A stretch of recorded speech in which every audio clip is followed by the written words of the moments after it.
క్రీస్తునందు ప్రియమైన దేవుని బిడ్డలారా, ఉదయకాల సమయంలో లోకరక్షకుడును ప్రభు అయిన యేసు క్రీస్తు పరిశుద్ధ నామంలో మీ అందరికి వందనాలు శుభములు తెలియజేస్తున్నాను. నేటి దేవుని నూతన కృపా వాగ్దానాన్ని మనం అందరం కూడా కలిసి ధ్యానించుకుందాం. యెహెజ్కేలు గ్రంథం 36వ అధ్యాయము 9వ వచనంలో, నేను మీ పక్షముననున్నాను, నేను మీ తట్టు తిరుగుగా మీరు దున్నబడి విత్తబడుదురు. దేవునికి స్తోత్రాలు. దేవుడు యొక్క ఉదయకాల సమయంలో ఆయన వాగ్దానం చేస్తున్నాడు. ఏమంటున్నారంటే, నేను మీ పక్షమున ఉన్నాను అంటున్నాడు. దేవుడు మన పక్షాన ఉన్నాను అంటున్నాడండి. ఈరోజు ప్రియమైన దేవుని బిడ్డలారా, అనేక పనులు నువ్వు చేస్తూ, అయ్యో మరి ఈ పని చేస్తున్నప్పుడు నాకు అనేక మంది శత్రువులు వస్తారు, నేను ఎలా దీన్ని జయించగలను, లేకపోతే ఎలా ఈ కార్యం సఫలమవుద్ది అనేటటువంటి చింత ఆలోచన నీలో ఉన్నదేమో. అయితే దేవుడు అంటున్నాడు, నేను నీ పక్షమున ఉన్నాను, నేను మీ తట్టు తిరుగుగా మీరు దున్నబడి విత్తబడుదురు, విత్తబడిన మీరు ఫలించి అభివృద్ధి చెందుదురు అని దేవుడు తెలియజేస్తున్నాడండి. కాబట్టి దేవుని యందు విశ్వాసం ఉంచండి.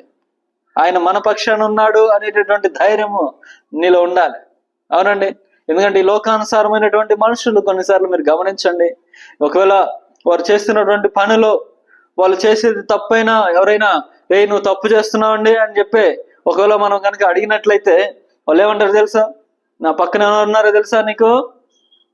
నేను సీఎం మనిషిని, లేకపోతే నేను మంత్రి మనిషిని, ఎమ్మెల్యే మనిషిని, లేకపోతే నేను ఇక్కడ లోకల్లో ఉండేటటువంటి మేయర్ మనిషిని, నాకు అడ్డు చెప్పావా నిన్ను ఏదో ఒకటి చేసేస్తానంట. అంటే ఈ లోక మనుషులు వారి పక్షాన్ని నిలబడినప్పుడు, వారికి సపోర్ట్గా ఉన్నప్పుడు వాళ్ళు ఏ పని చేయడానికైనా వెనకాడరు. అలాగే చేసి కూడా వాళ్ళు కొన్నిసార్లు కార్యాలు సాధించుకుంటూ ఉంటారండి. అయితే ఈ లోకమును సృష్టించినటువంటి దేవుడు, తల్లి గర్భములో రూపింపబడక మునిపే మనల్ని తెలుసుకున్నటువంటి దేవుడు, మనల్ని ఎంచుకున్నటువంటి దేవుడు, ఆయన అంటున్నాడు, నేను నీ పక్షాన ఉన్నాను, నేను నీ పక్షాన ఉన్నాను అంటున్నాడు. మరి అంత గొప్ప దేవుడు మన పక్షాన ఉన్నాడు. అవునండి. మృత్యుంజయుడిగా లేచినటువంటి మన యేసు క్రీస్తు ప్రభువు మన పక్షాన ఉన్నాడు. కాబట్టి ఇక నువ్వెందుకు ఆలోచిస్తూ ఉన్నావు?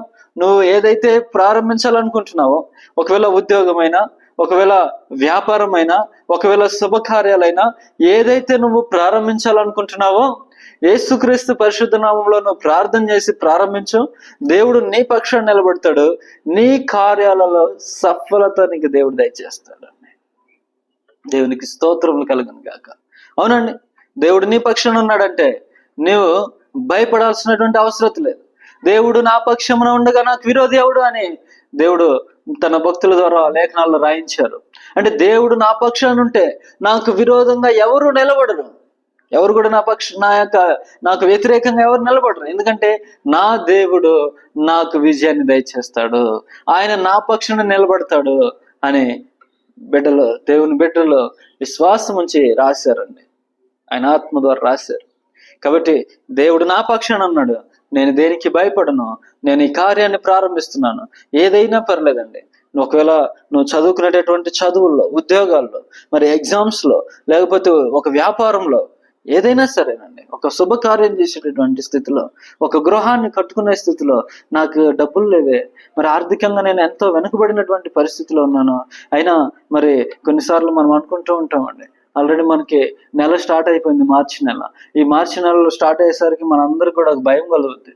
ఏం భయం అంటే, మరి మంత్ ఎప్పుడైతే నెల స్టార్ట్ అవుతుందో అప్పుడు రెంట్లు కట్టుకోవాలా, పిల్లల ఫీజులు కట్టుకోవాలా, ఇవన్నీ కూడా మరి మంత్ ఎండ్ వస్తూ ఉంది, ఇయర్ ఎండ్ వస్తూ ఉంది, అకాడమిక్ ఇయర్ ఎండ్ అయిపోతా ఉంది, మరి బ్యాలెన్స్ ఫీజులు కట్టుకోవాలా, ఇవన్నీ భయం కూడా ఉండొచ్చండి మనకి.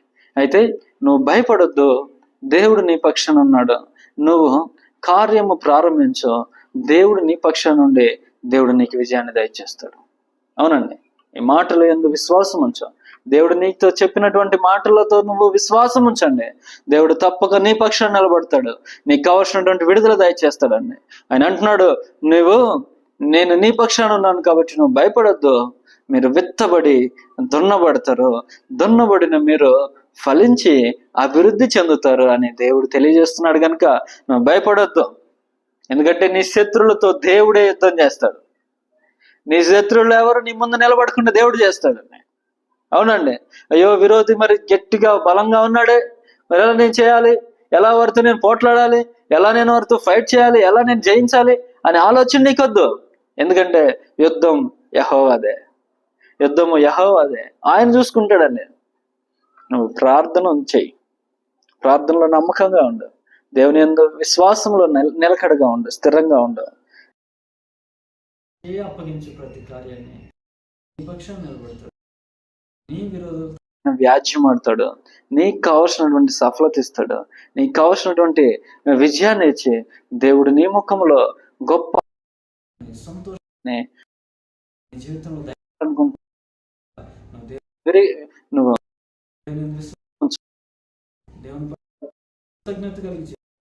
దేవా నీకే అప్పగిస్తున్నాను నాయన, నువ్వే దీన్ని బలపరిస్తే దేవుడు నీకు ఆశీర్వదిస్తాడు,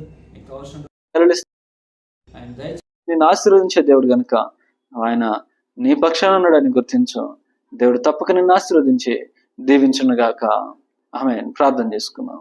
మహాపరిశుద్ధుడు అయినటువంటి తండ్రి, మీ యొక్క పరిశుద్ధమైన నామానికి వందనాలు, స్తుతులు, స్తోత్రాలు చెల్లిస్తున్నాను నాయన. దేవా, నువ్వు నా పక్షాన ఉండి దేవా నాకు సఫలతనిస్తున్నందుకు మీకు స్తోత్రాలు, నాకు ధైర్యాన్ని ఇచ్చినందుకు మీకు స్తోత్రాలు. మీకు వందనాలు ప్రభా. మీరు గొప్ప దేవుడు నాయన. నువ్వు సర్వాధికారివి ప్రభా, సార్వభౌమ అధికారం కలిగినటువంటి దేవుడు నాయన. నీవు నా పక్షం నుండిగా దేవా నాకు ఇంకా భయం ఎందుకు నాయన. దేవా, నువ్వే నా కార్యములన్నిటినీ సఫలం చేయబోతున్నందుకు మీకు స్తోత్రాలు, వందనాలు చెల్లిస్తున్నాను ప్రభా. మీరే ముందుగా నడిపించమని ఆశీర్వదించండి ప్రభా. వీక్షిస్తున్న ప్రతి బిడ్డను పేరు పేరును మీరు ఆశీర్వదించి దీవించి బలపరచమని, కుటుంబాల్లో ప్రభా వారి పక్షాన్ని మీరు నిలబడి గొప్ప కార్యాలు చేయమని నజరేయుడని యేసు నామములో ప్రార్థన చేస్తున్నాను తండ్రి. ఆమేన్.